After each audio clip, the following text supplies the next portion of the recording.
Hi, ಎಲ್ಲರಿಗೂ ನಮಸ್ಕಾರ. ಪರಿಸರಕ್ಕೆ ಸ್ವಾಗತ.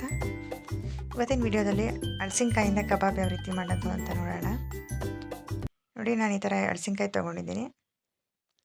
ಇದಕ್ಕಿಂತ ಚಿಕ್ಕದು ತೊಗೊಂಡ್ರೂ ಚೆನ್ನಾಗಿರುತ್ತೆ. ಸ್ವಲ್ಪ ಸೀಸನ್ ಮುಗಿತಾ ಬರೋದ್ರಿಂದ ಒಂದು ಸ್ವಲ್ಪ ದೊಡ್ಡದೇ ಸಿಕ್ತು ನನಗೆ. ಮೊದಲು ಅದು ಕಟ್ ಮಾಡೋದಕ್ಕೋಸ್ಕರ ನಾವು ಯಾವುದ್ರಲ್ಲಿ ಕಟ್ ಮಾಡ್ತೀವಿ, ಮಚ್ಚು ಅಥವಾ ಚಾಕು ಏನು ಉಪಯೋಗಿಸ್ತೀವಿ ಅದಕ್ಕೆಲ್ಲ ಫಸ್ಟ್ ಈ ಥರ ಎಣ್ಣೆ ಹಚ್ಕೋಬೇಕು. ಇಲ್ಲಾಂದರೆ ಆ ಹಲಸಿನಕಾಯಲ್ಲಿರೋ ಅಂಟು ನಮ್ಮ ಕೈಗೆ ಮತ್ತು ಚಾಕುಗೆ ಅಂಟ್ಕೊಂಡ್ರೆ ಅಷ್ಟು ಬೇಗ ಹೋಗಲ್ಲ. ಹಂಗಾಗಿ ಈ ಥರ ಫಸ್ಟು ಮಧ್ಯಕ್ಕೆ ಕಟ್ ಮಾಡ್ಕೊಬಿಡೋಣ. ಈ ಥರ ಮಾಡ್ಕೊಳ್ಳೋದ್ರಿಂದ ಪೀಸ್ ಮಾಡೋಕ್ಕೆ ಈಸಿ ಆಗುತ್ತೆ ಅಂತ. ಗೊತ್ತು, ಹಲಸಿನಕಾಯಿ ಸಾರು ಮಾಡೋದು ಅಥವಾ ಬಿರಿಯಾನಿಗೆ ಏನೇ ಮಾಡಿದ್ರು ಫಸ್ಟ್ ಈ ಥರ ನೀಟಾಗಿ ಹಚ್ಚಿಟ್ಕೋಬೇಕು. ಆಮೇಲೆ ನಮಗೆ ಯಾವುದು ಶೇಪಲ್ಲಿ ಬೇಕು, ಯಾವ ಸೈಜಲ್ಲಿ ಬೇಕು ಕಟ್ ಮಾಡ್ಕೊಂಡು ನಮಗೆ ಯಾವ ಡಿಶ್ ಬೇಕು ಅದನ್ನು ಮಾಡ್ಕೊಳ್ಳೋಣ. ನೋಡಿ, ಮೊದಲು ನಾನು ಇದನ್ನು ಒಂದು ಸ್ವಲ್ಪ ಚಿಕ್ಕ ಚಿಕ್ಕದಾಗಿ ಪೀಸ್ ಮಾಡಿ ಇಟ್ಕೊಂಡ್ಬಿಡ್ತೀನಿ.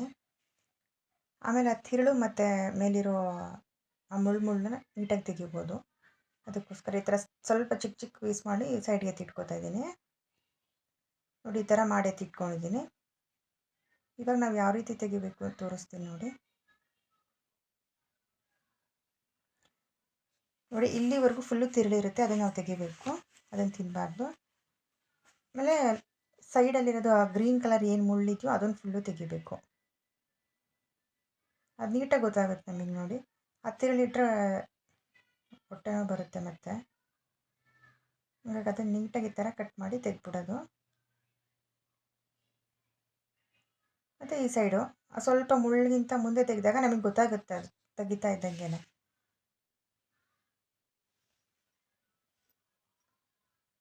ನೋಡಿ, ಈ ಥರ ನೀಟಾಗಿ ತೆಗೆದು ಇಟ್ಕೊಬಿಟ್ರೆ ಆಮೇಲೆ ನಮಗೆ ಯಾವ ಥರ ಪೀಸ್ ಮಾಡಬೇಕು ಆ ಥರ ಮಾಡ್ಕೋಬೋದು. ನೋಡಿ, ಇವಾಗಿಷ್ಟು ನಾವು ಇದನ್ನು ಅಡುಗೆಗೆ ಉಪಯೋಗಿಸ್ಬೋದು. ಈ ಥರ ಮಾಡ್ಕೊಂಡು ನಮಗೆ ಯಾವ ಥರ ಪೀಸ್ ಬೇಕು ನಾನು ಆ ಥರ ಕಟ್ ಮಾಡಿ ಇಟ್ಕೊಂಡಿದ್ದೀನಿ. ನಾನು ಚಿಕನ್ ಪೀಸಿಗಿಂತ ಇದು ಸ್ವಲ್ಪ ಸಣ್ಣನೇ ಮಾಡಿ ಇಟ್ಕೊಂಡಿದ್ದೀನಿ.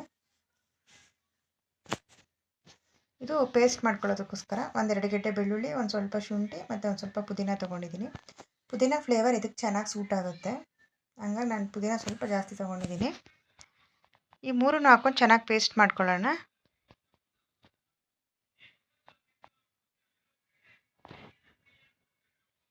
ನೀರೆಲ್ಲ ಏನೂ ಸೇರಿಸ್ಬಾರ್ದು, ಬರೀ ಹಂಗೆ ಪೇಸ್ಟ್ ಮಾಡಿ ಇಟ್ಕೋಬೇಕು. ಮತ್ತು ನಾನು ಒಂದು ಸೈಡಲ್ಲಿ ಬಿಸಿನೀರನ್ನ ಕುದಿಯೋದಕ್ಕೆ ಅಂತ ಇಟ್ಟಿದ್ದೆ. ನಾನು ಹೆಚ್ಚಿಟ್ಕೊಂಡಿದ್ನಲ್ಲ ಹಲಸಿನಕಾಯಿ ಪೀಸ್ಗಳು, ಅದನ್ನು ಒಂದು 2ರಿಂದ 3 ಸರಿ ಆದರೂ ತೊಳಿಬೇಕು. ಅದರಲ್ಲಿ ಅಂಟ್ಕೊಂಡಿರೋ ಮಣ್ಣೆಲ್ಲ ಮತ್ತು ಹಂಗೆ ಇರುತ್ತೆ. ಹಂಗಾಗಿ 3 ಸರಿ ನೀಟಾಗಿ ಜಾಲಿಸ್ಕೊಂಡಂಗೆ ತೊಳ್ಕೊಂಡು ಬೇಯಕ್ಕೆ ಹಾಕ್ಕೊಂಡಿದ್ದೀನಿ. ಅದ್ರ ಜೊತೆಗೆ ಸ್ವಲ್ಪ ರುಚಿಗೆ ಎಷ್ಟು ಬೇಕಷ್ಟು ಸಾಲ್ಟ್ ಕೂಡ ಹಾಕ್ಕೊಂಡಿದ್ದೀನಿ. 1 ಪ್ಯಾಕೆಟು ಇಲ್ಲ 2 ಪ್ಯಾಕೆಟ್ ಕಬಾಬ್ ಪೌಡ್ರು, ಒಂದು ಸ್ವಲ್ಪ ಗರಂ ಮಸಾಲ. ಹಲಸಿನಕಾಯಿ ಸ್ವಲ್ಪ ಸಪ್ಪೆ ಅನಿಸುತ್ತಲ್ಲ ಬಾಯಿಗೆ, ಹಂಗಾಗಿ ನಾನು ಸ್ವಲ್ಪ ಖಾರ ಜಾಸ್ತಿ ಹಾಕ್ಕೊಂಡಿದ್ದೀನಿ.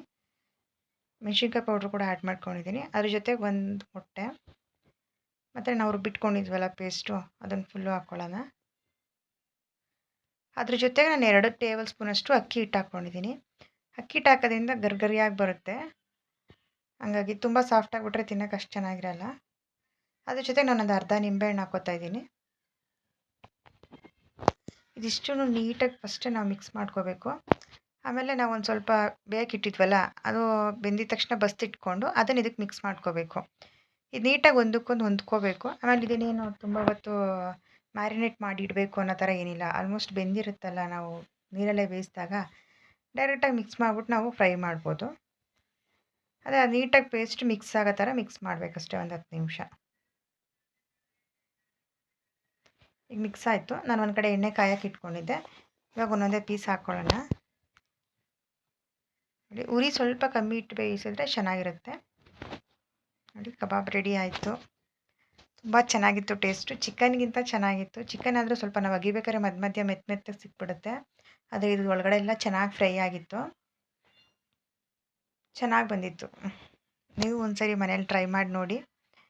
ಪೀಸಸ್ ತುಂಬ ಸಣ್ಣಕ್ಕೆ ಹಾಕ್ಕೊಂಡ್ರೆ ಚೆನ್ನಾಗಿರುತ್ತೆ, ಗರಿಗರಿಯಾಗಿ ಬರುತ್ತೆ. Thank you.